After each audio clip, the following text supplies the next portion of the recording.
We are for you. Come on. We are not to run. It's a shot. Oh, thank you so much.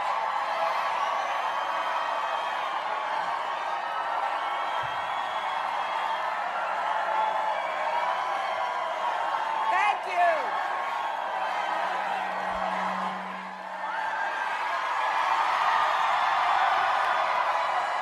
Thank you all so very much.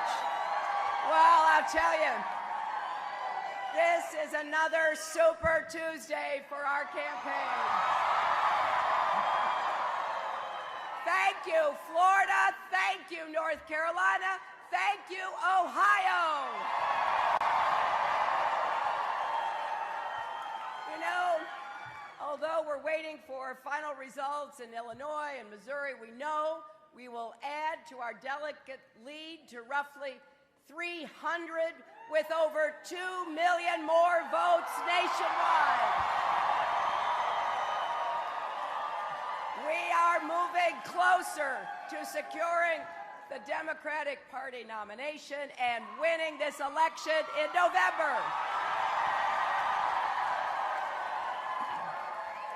You know, because of all of you and our supporters across the country, our campaign has earned more votes than any other candidate, Democrat or Republican.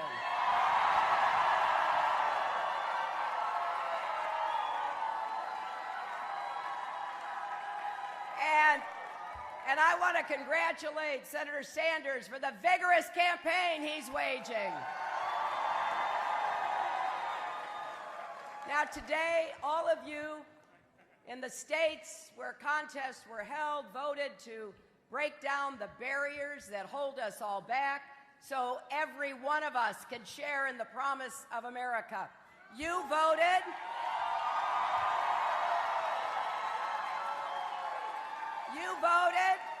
You voted for our tomorrow to be better than our yesterday. Tomorrow where all of us do our part and everyone has a chance to live up to his or her God-given potential.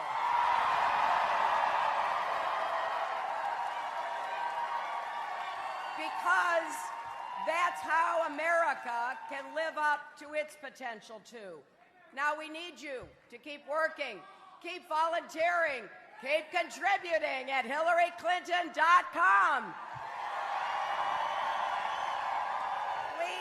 Please join the 950,000 supporters who already have contributed, most less than $100, because our campaign depends on small donations for the majority of our support. We can't do this without you. So if you've been waiting for the right moment, now's the time to come join us.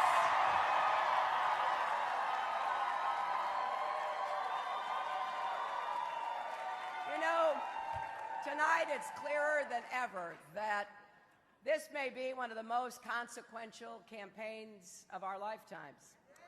The next president will walk into the Oval Office next January, sit down at that desk, and start making decisions that will affect the lives and the livelihoods of everyone in this country, indeed everyone on this planet.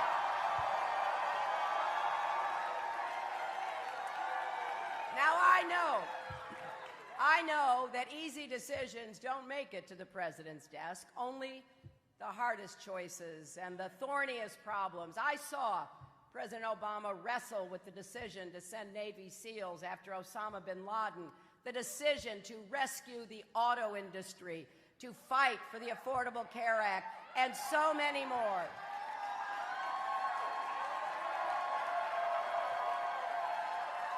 And so, our next president has to be ready to face three big tests.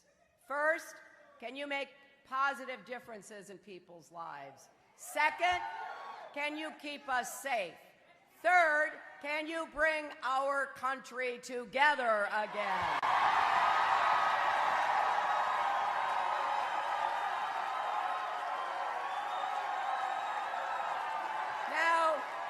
Now making differences in people's lives comes first because Americans everywhere are hungry for solutions. They want to break down the barriers holding them back so we can all rise together. Ask any parent. You'll hear nothing is more important than making sure their kids have a good school and a good teacher no matter what zip code they live in. They deserve a president who understands that when we invest in our children's education, we're investing in all of our futures. And young people across America struggling under the weight of student debt find it difficult to imagine the futures they want. And they deserve a president who will help relieve them of that burden and help future generations go to college without borrowing a dime for tuition.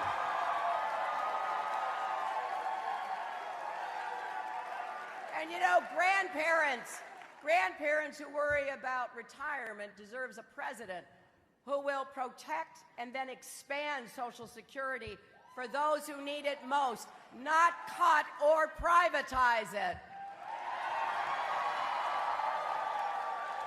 Families deserve a president who will fight for the things that are priorities at home, but too often aren't priorities in Washington. Affordable child care, paid family leave, and something we have waited for long enough, equal pay for equal work for women.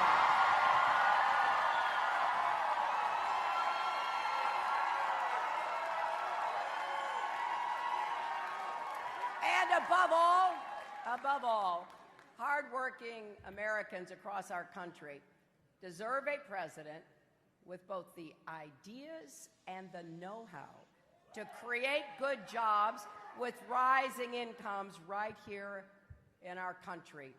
And I am absolutely convinced that we have the tools to do that. That's why I've laid out a program to do what can be done. More good jobs in infrastructure, more good jobs in manufacturing.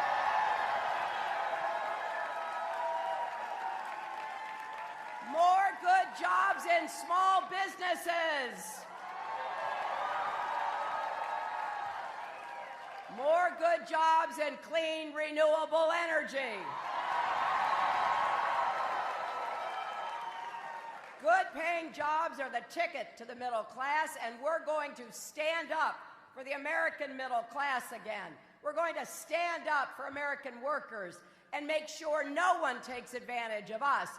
Not China, not Wall Street, and not overpaid corporate executives.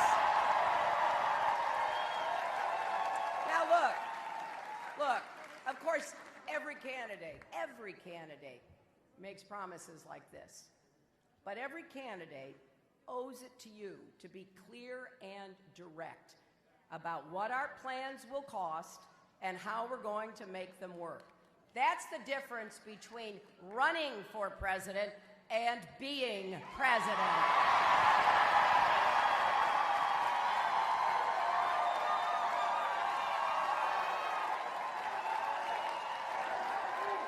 And I'll tell you,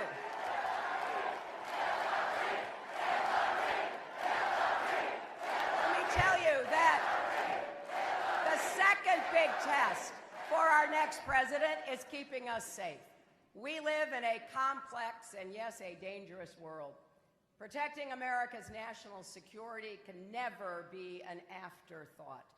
Our commander-in-chief has to be able to defend our country, not embarrass it.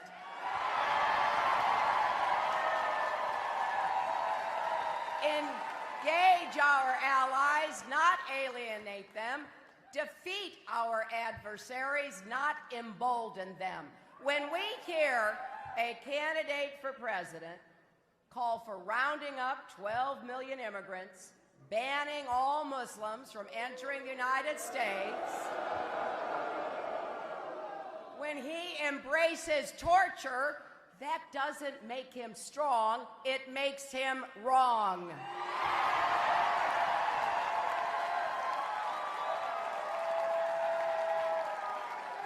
And yes, our next president has to bring our country together so we can all share in the promise of America. We should be breaking down barriers, not building walls. We're not going to succeed by dividing this country between us and them. You know, to be great, we can't be small. We can't lose what made America great in the first place. And this isn't just about Donald Trump. All of us have to do our part. We can't just talk about economic inequality. We have to take on all forms of inequality and discrimination. Together, we have to defend all of our rights, civil rights and voting rights, workers' rights and women's rights, LGBT rights, and rights for people with disabilities. And that starts by standing with President Obama when he nominates a justice to the Supreme Court.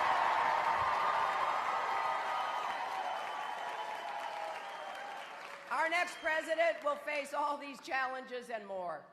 You know, running for president is hard, but being president is harder. It is the hardest, most important job in the world, and no one person can succeed at the job without seeking and finding common ground to solve the problems we face. If we work together, we can make a real difference in people's lives. If we reach out to treat each other with respect, kindness, and even love instead of bluster and bigotry, if we lift each other up instead of tearing each other down, there's nothing we can't accomplish together. So please join me in this campaign. Every vote counts. Every volunteer hour counts.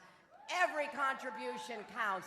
8 years ago, on the night of the Ohio primary, I said I was running for everyone who's ever been counted out but refused to be knocked out, for everyone who has stumbled but stood right back up, for everyone who works hard and never gives up. Well, that is still true. Our campaign is for the steel worker I met in Ohio on Sunday night, who's laid off but hoping to get back to work. It's for the mother I met in Miami, whose 5 children haven't seen their father since he was deported. She dreams of a day when deportations end and families are reunited on a path to citizenship in America.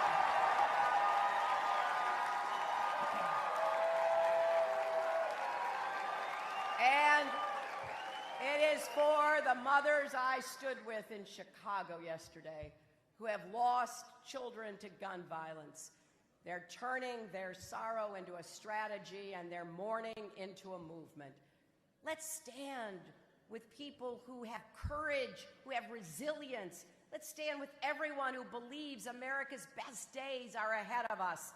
For all of our challenges, I've never had more faith in our future. And if we work together, if we go forward in this campaign, if we win in November, I know our future will be brighter tomorrow than yesterday. Thank you all so very much.